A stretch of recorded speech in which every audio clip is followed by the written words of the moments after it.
ब्रह्मोवाच नमस्येयन्मयं सर्वमेतत्सर्वमयश्च यः विश्वमूर्ति परं ज्योतिर्यत्तध्यायन्ति योगिनः यरुज्मयो यो यजुषां निधानं साम्नां च यो योनिरञ्चिन्त्यशक्तिः त्रयीमयः स्थूलदयार्धमात्रा परस्वरूपो गुणपारयोग्यः त्वां सर्वहेतुं परमं च वेद्यमाद्यं परं ज्योतिरवेद्यरूपं स्थूलं च देवात्मतया नमस्ते भास्वन्तमाद्यं परमं परेभ्यः सृष्टिं करोमि यदहं तव शक्तिराध्या तत्प्रेरितो जलमही पवनाग्निरूपां तद्देवतादिविषयां प्रणवाध्यशेषां नात्मेच्छया स्थितिलयावपि तद्वदेव वह्निस्त्वमेव जलशोषणतः पृथिव्याः सृष्टिं करोषि जगतां च तदाध्यपाकम् व्यापी त्वमेव भगवन् गगनस्वरूपं त्वं पञ्चधा जगदिदं परिपासि विश्वम् यज्ञैर्यजन्ति परमात्मविदो भवन्तं विष्णुस्वरूपमखिलेष्टिमयं विवस्वन् ध्यायन्ति चापि यतयो नियतात्मचित्ताः सर्वेश्वरं परमात्मविमुक्तिकामा नमस्ते देवरूपाय यज्ञरूपाय ते नमः परब्रह्मस्वरूपाय चिन्त्यमानाय योगिभिः उपसंहर तेजो यत्तेजसः संहतिस्तव सृष्टिर्विधाताय विभो सृष्टौ चाहं समुद्यतः मार्कण्डेय उवाच इत्वेवं संस्तुतो भास्वानब्राह्मण सर्गकर्तृणा उपसंहृतवांस्तेजः परं स्वल्पमधारयत् चकार च ततः सृष्टिं जगतः पद्मसंभवः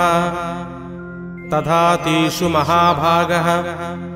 पूर्वकल्पान्तरेषु वै देवासुरादीन् मर्त्याञ्च पस्वादीन् वृक्षवीरुदः ससर्ज पूर्ववद्ब्रह्म नरकाञ्च महामुने इति श्रीमार्कण्डेयपुराणे षष्ठवतितमोऽध्याये आदित्यस्तवम्।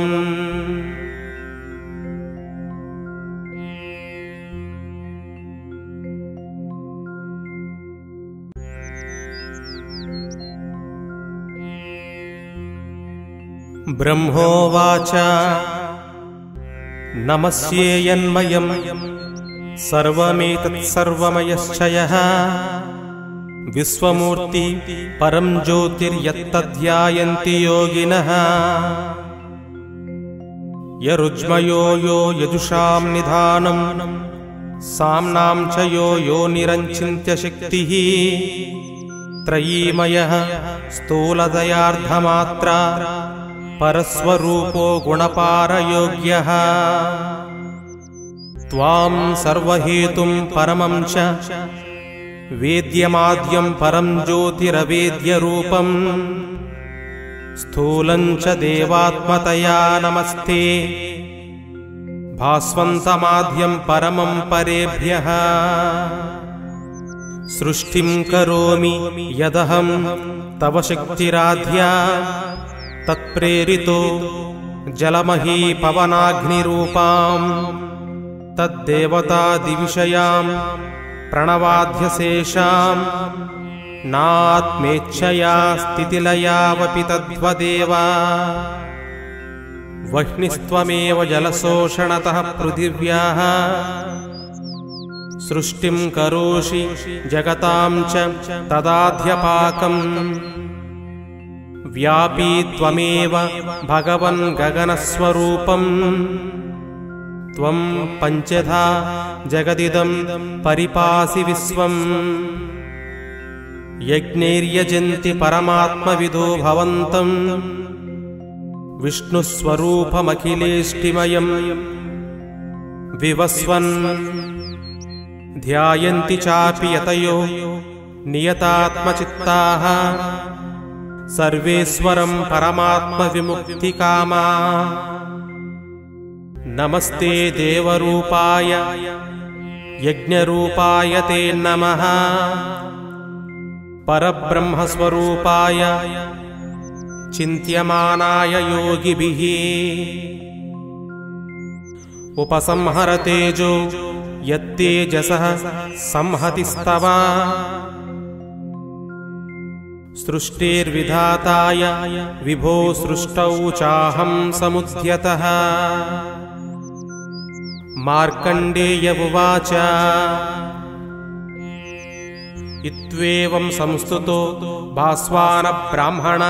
सर्गकर्तृण उपसंहृतवांस्तेजः परं स्वल्पमधारयत् चकार च ततः सृष्टिं जगतः पद्मसंभवः तथा तेषु महाभागः पूर्वकल्पान्तरेषु वै देवासुरादीन् मर्त्याञ्च पस्वादीन् वृक्षवीरुदः ससर्ज पूर्ववद्ब्रह्म